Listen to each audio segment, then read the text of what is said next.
Bonjour, vous écoutez le podcast de Virage. On vous donne des pistes pour aller de l'avant, parfois à contre-courant. Si face à un problème, vous vous êtes déjà dit « j'ai tout essayé, je ne sais plus quoi faire », vous êtes au bon endroit. Je suis Marina Blanchard, psychologue, formatrice et fondatrice de Virage. Mon école s'inscrit dans la lignée de celle de Palo Alto, c'est-à-dire de la thérapie brève systémique. Aujourd'hui, j'échange avec Bruno Stiernon. Bruno a été salarié et puis chef d'entreprise. Et nous allons tenter ensemble de vous donner des pistes autour de différentes problématiques professionnelles. Bonjour Bruno. Bonjour Marina. Je suis ravie d'être avec toi aujourd'hui. Merci. Nous avons choisi de parler des personnes qui se sentent constamment débordées par leur travail, par les tâches à faire. Voilà, j'imagine que ça te parle, que tu as peut-être vécu ça toi ou que tu as vu des personnes qui n'arrivaient pas à gérer parce que soit trop de choses à faire, soit la difficulté de se concentrer, d'avancer, peut-être. Enfin voilà, ça peut être lié à pas mal de choses différentes, de ne pas arriver à faire tout ce qu'on veut. Absolument. Et donc on a un peu réfléchi à ce qui a normalement logiquement été essayé quand on est face à ça. Donc si vous vous retrouvez dans cette situation d'être débordé, à certains moments de vous dire oh là là, je vais pas arriver à finir ma journée, ou en tout cas je vais la finir sans avoir fini ce que je voudrais, quelque part souvent on a essayé de lister les tâches qu'on doit faire une to-do list, ça peut être très efficace d'ailleurs et être très aidant. Mais ça peut aussi ne pas l'être. Et donc, si le problème reste, on peut aussi avoir essayé de prioriser les tâches et de se dire, ça c'est plus important, je vais donc d'abord m'attaquer à ça. Et puis du coup, peut-être des petites tâches qui restent moins importantes, mais restent constamment non achevées en fin de journée. Le thème, je crois, parle à beaucoup de monde, parce qu'on a beau être très organisé, il y a des gens qui vont dire, mais c'est une question d'organisation. L'organisation en début de journée, elle est faite pour être bousculée presque systématiquement quand on est, surtout dans le monde que je connaissais, des PME. Les PME sont par nature très réactives. C'est une des forces qu'elles ont par rapport aux grosses entités. Et être réactif, ça veut dire pouvoir répondre à des questions qui surviennent en cours de journée et qui bousculent l'organisation idéale de la journée. Ça nous amène à être bien souvent en défaut par rapport aux tâches qu'on avait imaginé faire. Donc on se trouve débordé en fin de journée. On dit, j'avais effectivement noté dans ma to-do list tous des points à faire. J'en ai fait 3 sur les 20 et on est un peu frustré de cette journée. Et je comprends tout à fait ce que tu dis. Il y a des petites solutions qui peuvent marcher, mais il y a pas de solution miracle. Oui, c'est ça. En fait, c'est ça. On peut demander à des collègues aussi d'être aidés, d'être soulagés. Mais bon, les collègues souvent sont aussi débordés, surtout dans les PME, si on reprend ce contexte-là. Oui, tout à fait. Et mais dans d'autres grosses boîtes aussi, je vais pas dire que là, on travaille moins, mais tout le monde a sans doute sa part à faire. Mais c'est vrai qu'en PME, il y a cette souplesse, cette adaptation. Voilà, je ne vais pas comparer, mais je connais mieux le monde des PME que le monde des grosses sociétés. Et une des pistes qui peuvent parfois marcher, c'est de se dire qu'on se donne un créneau horaire en début de journée, ou même avant que les gens arrivent, on prend un peu de temps à soi et alors on accomplit les tâches extrêmement prioritaires qu'on veut faire, où on ferme sa porte le temps de traiter des mails, mais on se donne un créneau horaire et on se dit ok, pendant cette période-là, on ne dérange pas. Et c'est une façon peut-être, mais il n'y a pas évidemment, de nouveau, ça ne va pas. C'est pas tout à fait compatible avec cette réactivité, avec cette urgence. Et parfois sur une journée, il y a 20 urgences ou 20 pseudo-urgence, parce qu'évidemment c'est toujours difficile de faire le tri entre ce qui est réellement important et ce qui ne l'est pas, mais chacun vient un petit peu avec ses priorités, et donc il faut trouver une solution, mais elles sont pas évidentes. Donc, c'est drôle ce dont tu parles, ça me fait penser, et je trouve que on pourrait faire le prochain épisode là-dessus, sur la difficulté du coup de rester dans nos heures de travail, parce que du coup on a tendance, pour avoir des créneaux où on a la paix, à aller prendre sur nos heures familiales. Et peut-être ce serait intéressant de faire un épisode sur vie personnelle, vie professionnelle, comment équilibrer, parce que c'est un challenge aussi. Exactement, je pense que c'est un peu la course à l'échalote que de se dire je vais travailler plus pour pouvoir terminer toutes les tâches que j'avais listées sur ma to-do list. Bon, évidemment, il y a toujours une limite à ça, parce que si on travaille toujours plus, bien évidemment, on n'a plus de vie de famille, on commence à aussi s'épuiser. Et puis il y a le phénomène de burn-out qui sont très connus, qui peuvent survenir quand on a. Alors, tout dépend aussi de son tempérament. Il y a des gens qui sont très perfectionnistes, qui vont avoir tendance à vouloir tout faire à fond et vont mettre un peu plus de temps. Tout bien faire, tout très bien faire. Donc ça va prendre plus de temps, mais ça va être aussi mieux fait. Donc la qualité va être meilleure.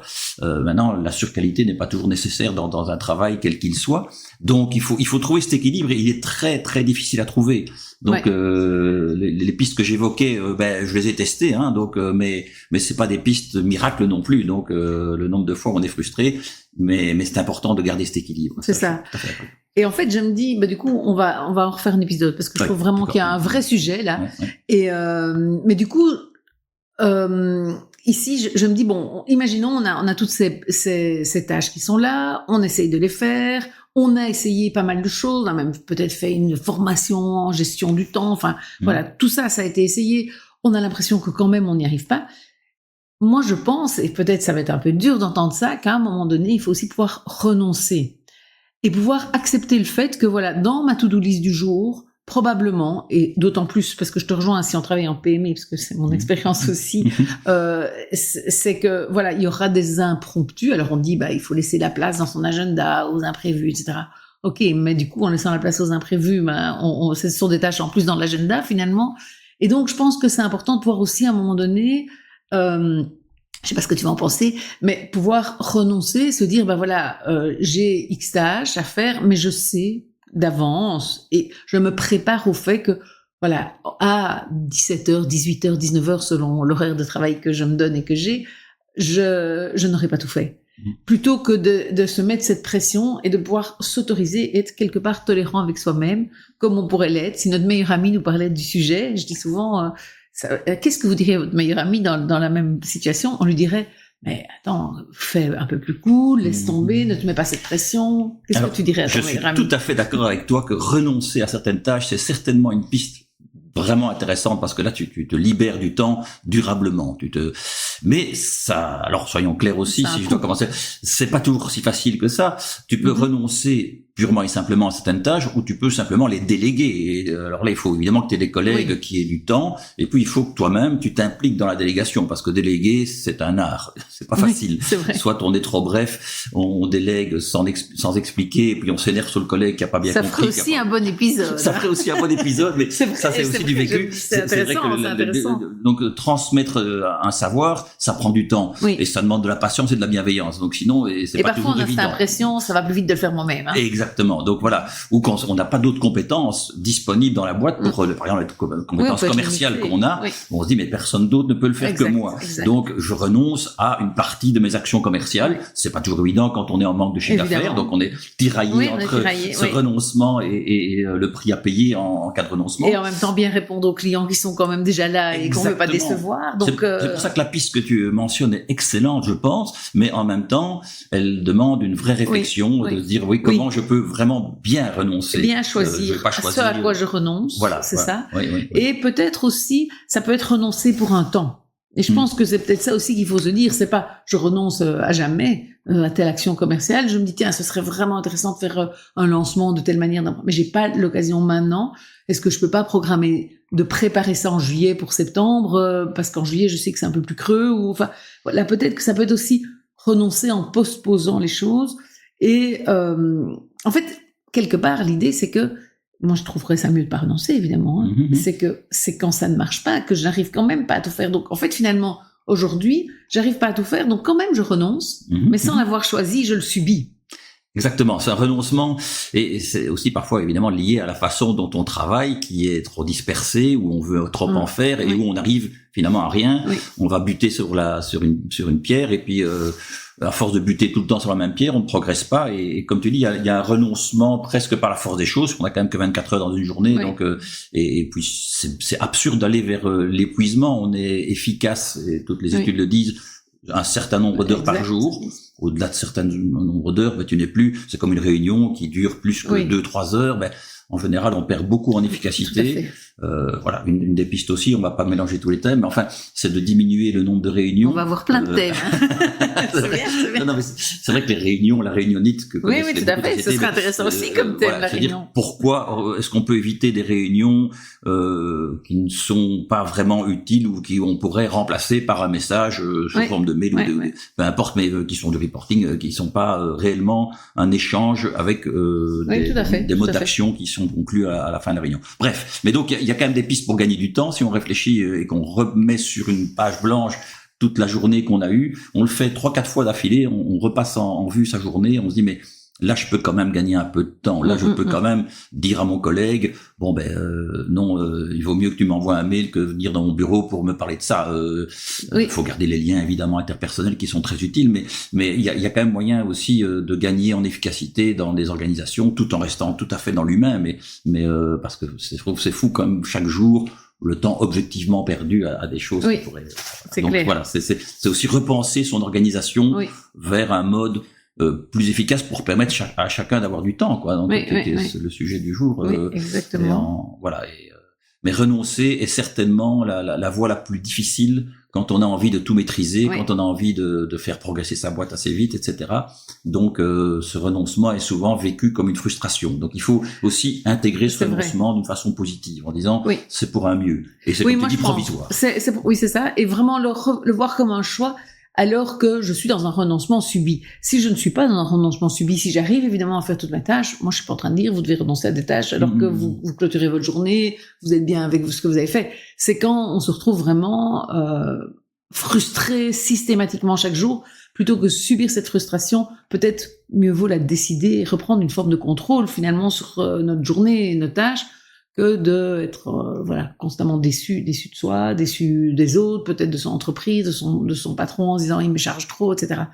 Et peut-être aussi qu'à un moment donné, justement, je parle du patron, il faudra aller dire à son N+1, dire malheureusement, dans toutes ces tâches-là, si je veux bien les faire, je peux pas. Et peut-être qu'il y a aussi annoncer ce renoncement aux autres qui est pas toujours facile. Le partager, c'est. Alors évidemment, on n'a pas toujours des N+1 compréhensifs. Voilà. On est dans un monde. Ici, on parle, on donne des pistes, et je pense qu'on peut. Après, on est confronté à la réalité du terrain, qui est pas toujours très simple. Donc, on me donne parfois l'impression de simplifier les choses, mais non. Mais je crois que dit en 12 minutes, on les simplifie toujours un peu, mais on essaye quand même de donner des pistes. Mais ouvertement partager ce qu'on ressent, c'est en général plus efficace que de garder sa frustration, que de râler dans son coin, que de commencer à être irritable, ou de pire encore reporter sur ces N-1 toutes les frustrations qu'on a. Et alors être comme ça dans un problème en cascade qui se pose dans certaines organisations où finalement tout le monde est un peu décharge.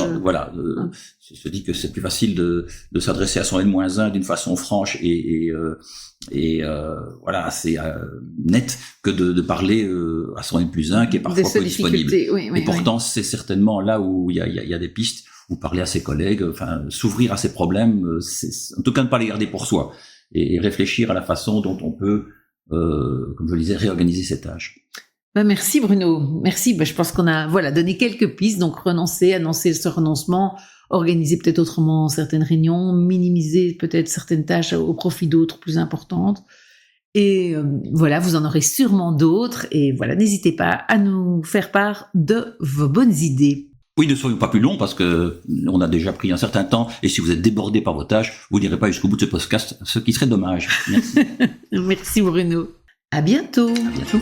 Vous pouvez aussi nous suivre sur Instagram, sur la page Virage Thérapie Brève. On vous y retrouve très vite.